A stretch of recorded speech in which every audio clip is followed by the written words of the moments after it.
우리 대목수들은 왜 꼭 목화를 사용해야 하는지에 대해서 말씀드리려 합니다. 저는 간략하게 네 가지로 정리를 했습니다. 첫째, 책임감. 둘째, 세심함. 셋째, 효율적이기 때문에. 넷째, 생존, 즉 먹고 사는 부분에 관련되어 있기 때문입니다. 그리고 당부의 말씀을 드리고 정리하려 합니다. 바로 말씀드리겠습니다.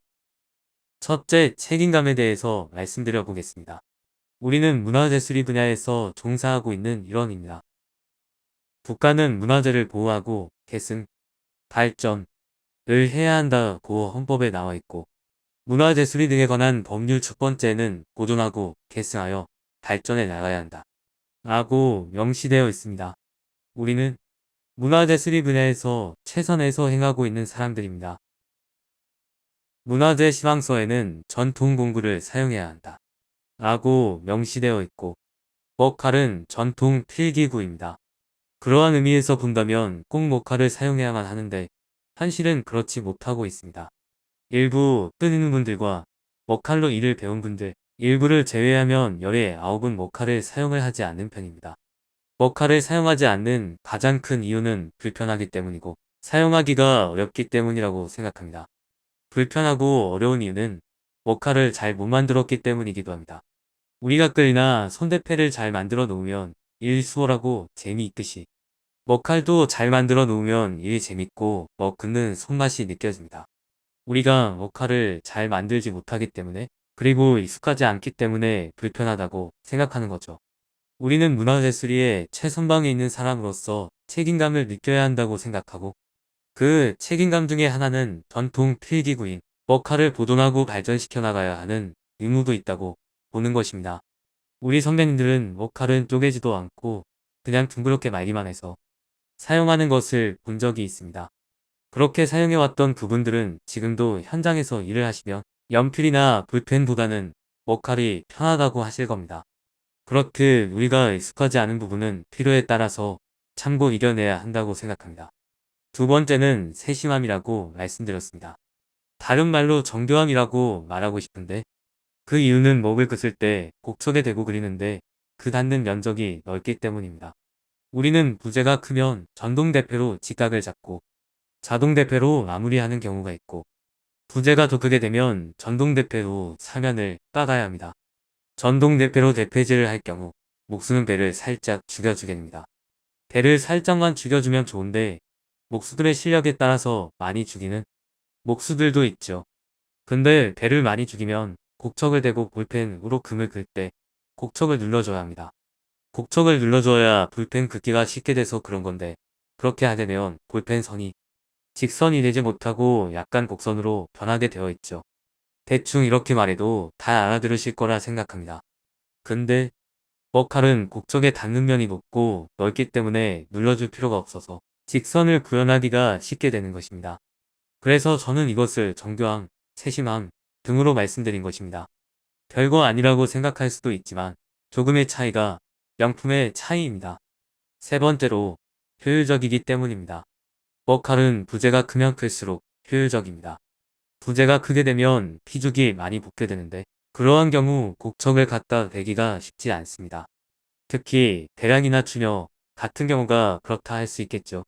저는 대량과 추녀는 양쪽 불만 제재에서 사용을 하는데 먹칼을 이용하면 보다 정밀하고 효율적으로 작업을 할 수 있습니다. 이런 건 사용해 보시면 금방 알 수 있습니다.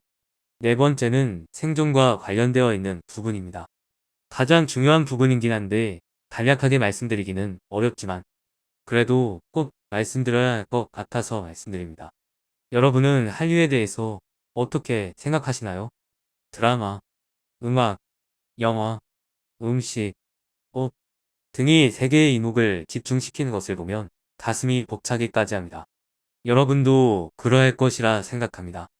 그러면서 다른 한편으로는 우리 한옥도 조금만 있으면 세계 사람들의 주목을 받을 것이다 라는 생각도 하고, 앞으로는 외국에 나가서 일하는 일이 많을 것 같다는 흐뭇한 상상도 하긴 합니다. 저는 한류가 성공하는 만큼 우리 한옥도 세계 속에서 더 많이 지어질 것이라 생각합니다. 이제는 대한민국에 국한되어 있는 것이 아니고 세계 곳곳에 한옥 마을이 자리 잡을 것이라 생각합니다. 그러면 우리는 더욱더 바빠질 수밖에 없을 것이죠. 다시 한번 생각해 본다면 한옥이 세계 곳곳에 지어진다면 우리의 역할은 어떻게 변할지에 대해서 깊이 생각해 보셨는지요? 저는 단언해서 말씀드리면 우리의 역할은 분명히 위축될 거라 생각합니다. 수요와 공급의 원칙에 의해서 지금까지의 한옥은 수요가 별로 없었기 때문에 자동화 시스템이 늦어진 이유라고 봐도 무방합니다. 굳이 많은 설명하지 않아도 대략 짐작은 하실 거라 생각합니다. 세계 곳곳에 한옥 마을이 만들어진다면 지금 시스템은 그것을 감당할 수 없습니다. 그리고 더 중요한 것은 수요가 충족이 된다면 엄청난 큰 자본이 들어올 것은 당연한 일이죠. 지금처럼 제재소, 산림조합 등이 투자하는 그런 금액이 아니고 엄청난 자본이 들어온다는 것은 바로 자동화와 인공지능이 합쳐진 시스템이 크게 만들어진다는 것입니다. 여러분도 다 아시다시피 그렇게 된다면 우리의 역할은 분명히 축소될 것이고 지금까지 대접받던 명분이나 자부심도 줄어들 것이 뻔합니다. 조립공으로 위축되겠죠. 그건 당연한 것이기 때문에 그리 놀라거나 억울해할 필요가 없습니다. 그럼 우리는 점점 다가오는 자동화와 인공지능에 대해서 대비를 해야 하지 않을까요? 어떠한 준비를 해야 하는지 생각을 해보셨는지요? 나는 나이가 많아서 앞으로 해먹을 일이 많지 않다. 라는 생각을 가지고 있으시진 않으신가요? 저는 우리가 준비를 해야 하는 것이 무엇인지 이렇게 생각합니다. 자동화와 인공지능이 대량 생산을 하게 되면 침묵이 없어진다는 말이겠죠. 그러나 침묵이 완전히 없어질까요? 전혀 그렇지 못합니다. 왜냐하면 문화재가 있으니까요. 문화재 수리의 원칙은 앞서 말한 바와 같이 계승, 보존, 발전에 있습니다. 그것은 국가가 해야 할 일이고요. 문화재가 있는 한 침묵은 계속 유지될 수밖에 없고 좀 더 엄격한 잣대를 들이대겠죠. 지금보다는 더욱더 엄격하게 관리를 하고 하나하나 점검하겠죠. 그러면 답은 나와 있는 것 아니겠습니까? 그때쯤 가서 우리의 전통 필기구인 먹칼을 사용한다면 늦은 것입니다.